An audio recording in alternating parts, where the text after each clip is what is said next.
पुष्कर सिंह धामी। एक बार जोरदार तालियों के साथ अपने आमंत्रित करना चाहूंगी माननीय मुख्यमंत्री उत्तराखंड श्री पुष्कर सिंह धामी जी को। एक बार जोरदार तालियों के साथ हम स्वागत करेंगे।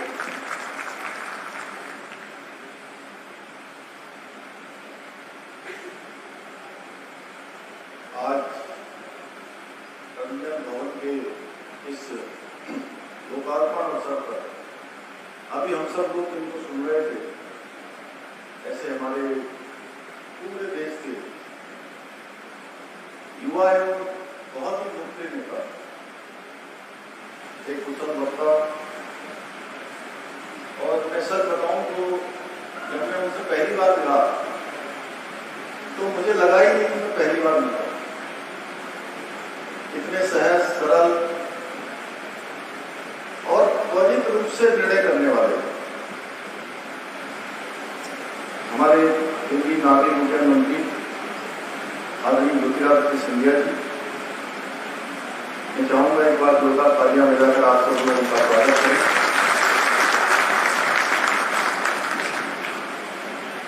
और इससे मेरा बेहद लगाव है, और जब मैं विधानसभा का चुनाव लड़ा तो बड़ी जरूरत हुई वहां, और चुनाव के प्रचार के अंतिम दिन मैंने राष्ट्रीय नड्डा जी से आग्रह किया कि आप जनरल वीके सिंह जी को मेरे क्षेत्र में भेज दीजिए, तो वो स्वयं आपके साथ आए, क्योंकि मैं एक फौजी का बेटा हूं और आप जनरल हैं, और दोनों मंत्रालय के, जैसा अभी आकाश के भी और जमीन के भी, दोनों के मंत्री आदरणीय जनरल वीके सिंह जी, हमारे विधानसभा के अध्यक्ष आदरणीय प्रेमचंद अग्रवाल जी, राज्यसभा के सांसद आदरणीय नरेश बंसल जी, हमारे पूर्व मुख्यमंत्री और लोकसभा सांसद आदरणीय रमेश पोखरियाल निशंक जी, जो हमसे वर्चुअल में इस कार्यक्रम में जुड़े हुए हैं, और मेरे बड़े भाई पूर्व मुख्यमंत्री और यहाँ के विधायक आदरणीय त्रिवेंद्र सिंह रावत जी, हमारे मंच पर उपस्थित देहरादून के मेयर और मेरे बहुत पुराने साथी, जब हम मोर्चा में साथ में थे, मैं अध्यक्ष था, आप मेरे साथ महामंत्री के रूप में काम करते थे, भाई Sunil Uniyal Gama ji, Shri Sanjeev Kumar ji, chairman airport authority of India Shrimati Usha Pani ji, संयुक्त सचिव नागरिक उड्डयन मंत्रालय भारत सरकार, एवं मंच पर विराजमान सभी अतिथिगण, सभी इस कार्यक्रम में भाग लेने वाले विभिन्न विमान कंपनियों के सभी प्रतिनिधिगण, आए हुए सभी महानुभाव भाइयों और बहनों, उपस्थित पत्रकार मित्रों और छायाकार बंधुओं, मैं आज के इस अवसर पर आप सभी को बधाई देना चाहता हूं और माननीय मंत्री जी का बहुत स्वागत एवं अभिनंदन करना चाहता हूं। मैं जैसा आपको बता रहा था कि मंत्री जी के अंदर जो निर्णय लेने की क्षमता है वो वास्तव में अद्भुत है, और बहुत बार होता क्या है कि हम लोग मीटिंगों पर मीटिंग करते हैं, एक मीटिंग करी, उस मीटिंग के बाद अगली मीटिंग की डेट तय होती है, फिर उस मीटिंग के बाद अगली मीटिंग होती है, और निर्णय होते होते वो सालों लग जाते हैं और निर्णय हो नहीं पाते। जब मैं पहली बार मंत्री जी से मिला तो मैंने आपको जो उत्तराखंड के अंदर जिस बात की हमें आवश्यकता थी, जहां जहां कनेक्टिविटी की आवश्यकता थी, इसके लोकार्पण होना था, थोड़ा कटोरे उड़ने थे, तो मैंने जितनी बातें रखी तो मंत्री जी बोले कि आप तत्काल अपने यहाँ से जो करना है आप कर दीजिए, आप समझिए यहाँ से हो गए, और उसी दिन आपने तिथि तय कर दी। यानी जो हम कहते हैं युवा जोश और युवा निर्णय, त्वरित निर्णय, वो मैंने मंत्री जी के अंदर देखा। और पिछले दिनों जब हम उस पर वीडियो कॉन्फ्रेंस से जुड़े थे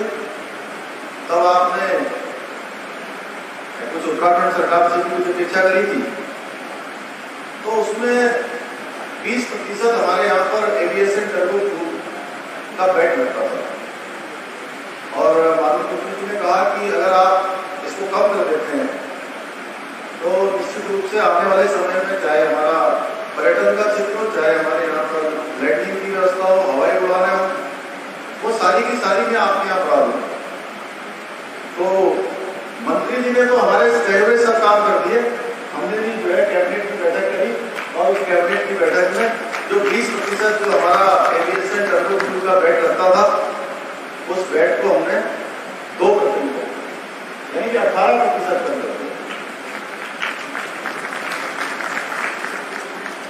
निश्चित रूप से मैं प्रधानमंत्री जी का बहुत आभारी हूँ कि इतना शानदार एयरपोर्ट आज उन्होंने यहाँ उत्तराखंड की जनता को समर्पित किया है, जिसमें हमारे यहाँ की सारी इतनी अच्छी पेंटिंग जो लोगों को आपने यहाँ पर मंच पर बुलाया, उनका सम्मान किया। और शायद इतनी बड़ी पेंटिंग कहीं है नहीं, वो कह रहे थे कि वर्ल्ड ऑफ रिकॉर्ड के लिए उसको दे देंगे। तो मैं उनको भी शुभकामनाएं देता हूँ जिन्होंने ये पेंटिंग बनाई है। निश्चित रूप से जब से मोदी जी देश के प्रधानमंत्री बने हर क्षेत्र में बहुत तेजी से काम हुआ है और मैं कहूँ पूरे भारत का मान सम्मान दुनिया के अंदर बढ़ा है। भारत की पहचान बढ़ी है, एक शक्तिशाली भारत, एक वैभवशाली भारत, एक गौरवशाली भारत, एक जगत गुरु भारत यानी विश्व गुरु भारत, जिसकी हम कल्पना करते थे उस क्षेत्र में हम आगे बढ़ रहे हैं, हर क्षेत्र में आगे बढ़ रहे हैं। पूरे देश के लिए मोदी जी ने अपने काम किए। आज दुनिया के अंदर भारत की पहचान बढ़ रही है, हर देश के अंदर पहचान बढ़ रही है। अभी आपने देखा होगा पिछले दिनों अफगानिस्तान के अंदर जिस प्रकार से हमारे देश के बहुत सारे लोग वहां फंस गए, जो वहां पर एक घटनाक्रम हुआ। उस घटनाक्रम के बाद एक हिंदुस्तानी को हिंदुस्तान लाने का काम भारत की सरकार ने किया, नरेंद्र मोदी की सरकार ने। उत्तराखंड के भी बहुत सारे लोग वहां फंसे हुए, उन सभी को एक को उत्तराखंड लाने का काम नरेंद्र मोदी की सरकार ने किया। आज हम जिस क्षेत्र में बात करें, कोई क्षेत्र ऐसा नहीं है इस पर काम कर रहा है। उत्तराखंड के अंदर चाहे मोदी जी के नेतृत्व में हवाई कनेक्टिविटी का हो, आदमी ज्योतिरादित्य सिंधिया, हमारे जनरल वीके सिंह जी, सब लोगों के उस मार्गदर्शन में एक तेजी से काम हो रहा है। हम पिथौरागढ़ हो, चिन्यालीस हो, गोचर हो, नए चाहे हेलीपोर्ट बनाने की बात, सब क्षेत्रों में काम हो रहा है। उसी तरह से हमारे जनरल वीके सिंह जी मंच पर है तो सड़कों के बारे में, चार को जाने वाली सड़कें जिस प्रकार से बनी है कोई सोच भी नहीं सकता है। मैं आपको बताऊं कि पहले किसी जमाने में लोग सोचते थे कि ऐसी सड़कें दिल्ली या बंबई में होती थी, ऐसी सड़कें आज भारत में होती हैं। चाहे भारतमाला प्रोजेक्ट पूरे उत्तराखंड के एक कोने से कोने को जोड़ने का काम, सुदूरवर्ती क्षेत्रों को जोड़ने का काम सड़कों के क्षेत्र में हो रहा है। आप कल्पना करते हुए लोग कभी सपना होता था कि पहाड़ के अंदर रेल पहुंचेगी, और अब ऋषिकेश से यहाँ से हमारे प्रिय भाई विधायक हैं, ऋषिकेश से कर्णप्रयाग तक रेल जा रही है, पूरे पहाड़ों की कटिंग हो रही है, इतनी बड़ी बड़ी मशीनें लगी हैं कि थोड़ा सा कटता उसके बाद कट से जो है उसमें वो डाल देते हैं।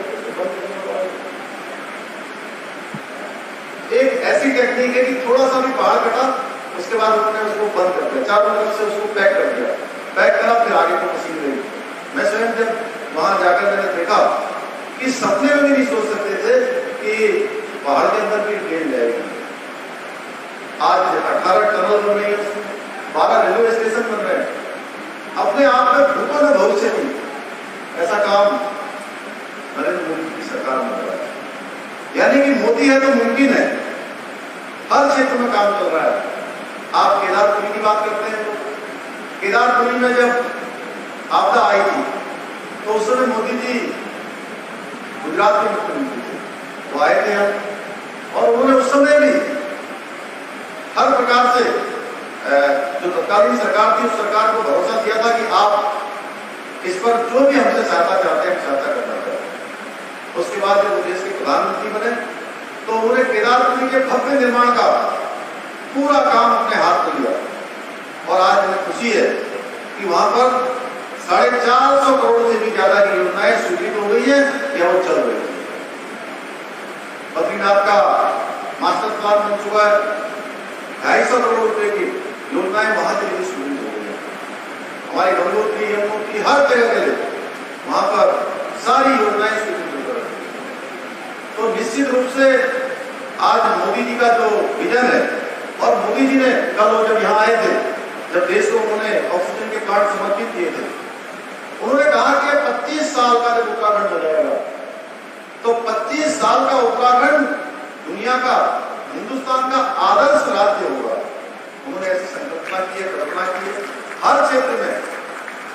जैसा आपने प्रवीण जी कह रहे थे कि सांस्कृतिक रूप से, आध्यात्मिक रूप से, और हम भी उसी जो मोदी जी का विजन है, हमारी सरकार उस दिशा में काम कर रही है और उसी को आगे बढ़ाते हुए आने वाले वर्षों में हम उत्तराखंड को हिंदुस्तान का एक सांस्कृतिक आध्यात्मिक केंद्र बनाना चाहते हैं, उसकी राजधानी बनाना चाहते हैं। उस क्षेत्र में हम लगातार काम करेंगे उनके मार्गदर्शन में। और जो डबल इंजन की उन्होंने बात कही, निश्चित रूप से डबल इंजन है, वो आपको साक्षात दिखाई दे रहा होगा कि मंत्री जी को जितना हमने कहा उससे दगने जोश से, उसकी दुगनी ऊर्जा से, दुगने उत्साह से वो यहाँ आए। उसका मुझे एक कारण और भी लग रहा है, एक तो डबल इंजन तो है ही है, लेकिन आपका देहरादून की धरती से जो एक विशेष प्रेम है जो उनके दिल में छुपा हुआ है अंदर। दिल में उन्होंने कई वर्षों से, पिछले 35 वर्षों से, जब वो बाल्यकाल में थे, जब उन्होंने यहाँ पढ़ाई करी, यहाँ उन्होंने अध्ययन किया, तो उन्होंने कहा है मुझे, और उन्हें सार्वजनिक रूप से भी कह रहे हैं कि उत्तराखंड के लिए जो भी योजना, जो भी नागरिक उद्यम के क्षेत्र में हो सकता है वो सब करेंगे। मैं आपका आभारी हूँ, आपका मैं धन्यवाद करना चाहता हूँ। तो आपके अवसर पर पुनः, क्योंकि अभी आप सब लोग पूरे हिंदुस्तान भर से आए हैं, हमारी जो चारधाम यात्रा पिछले 1.5 वर्षों से रुकी हुई, वो यात्रा भी आज से 4 दिन पहले पूरी तरह से प्रारंभ हो गई। थोड़ा कोरोना के जो हमारे प्रोटोकॉल है, RT-PCR जांच, उसकी जरूरत है। उसके अलावा सारे जो अभी उसमें कुछ प्रतिबंध लगे हुए थे, क्योंकि वो यात्रा न्यायालय ने, हाईकोर्ट ने उसको रोका हुआ था और पिछले 3 महीने से हम उसके लिए लगातार प्रयासरत थे कि ये यात्रा चालू हो जाए, क्योंकि यात्रा के कारण से यहाँ के लोगों की रोजी रोटी चलती है, आजीविका का साधन है, पूरे साल भर का काम चलता है। वो जितने दिन यात्रा चलती है, उस यात्रा से जो भी उनका काम चलता है वो पूरे साल भर का काम होता है। तो यात्रा बंद हो गई थी। हमने माननीय न्यायालय में फिर से उसको हमने आवेदन किया कि अब क्योंकि कोरोना कम हो गया है, इसलिए यात्रा की आप परमिशन दे दीजिए। तो अब हमको पूरी तरह से परमिशन मिल गई है। बीच में हमको 600, 800, 400, 300 ऐसी संख्या के साथ परमिशन मिली है। मुझे खुशी है बताते हुए कि अब यात्रा चालू हो गई है। आप सब लोग यात्रा करने आइए, आप लोग जो है 4 धामों के दर्शन करने आइए। निश्चित रूप से जो भी सरकार हमारी हर प्रकार से व्यवस्थित तरीके से कोशिश करेंगे। पिछले दिनों थोड़ा सा परेशानी हुई लोगों को आने जाने में, क्योंकि उसमें थोड़ा इस प्रकार के प्रोटोकॉल और तमाम प्रकार की जो व्यवस्थाएं थी, माननीय न्यायालय के आदेश थे, उनका पालन करने के लिए बहुत लोगों को परेशानी हुई। हमने फिर उसके अगले दिन ही जो है उसको संशोधित किया और आने वाले एक यात्री को हर प्रकार से जितनी भी हम जो सुविधा दे सकते हैं वो हम सुविधा देने का काम करेंगे। उनके लिए जितनी जरूरत होगी, जिस प्रकार की भी जरूरत होगी शासन की, प्रशासन की, उस व्यवस्था को करेंगे। मैं पुनः आपके अवसर पर माननीय मंत्री जी का, आदरणीय ज्योतिरादित्य सिंधिया जी का अपनी तरफ से बहुत स्वागत करते हुए, बहुत उनका अभिनंदन करते हुए, general doctor VK Singh ji का मैं बहुत स्वागत करते हुए अपनी वाणी को विराम देता हूँ। आप सबका बहुत बहुत धन्यवाद। जय हिंद, जय भारत, जय उत्तराखंड। आपका बहुत बहुत धन्यवाद माननीय मुख्यमंत्री महोदय। वास्तव में आपके दिशा निर्देशों पर चलते हुए दिन दूर नहीं जब उत्तराखंड प्रदेश देश का नंबर 1 प्रदेश बनकर उभर कर सामने आएगा। देहरादून एयरपोर्ट के नए टर्मिनल भवन के फेज 1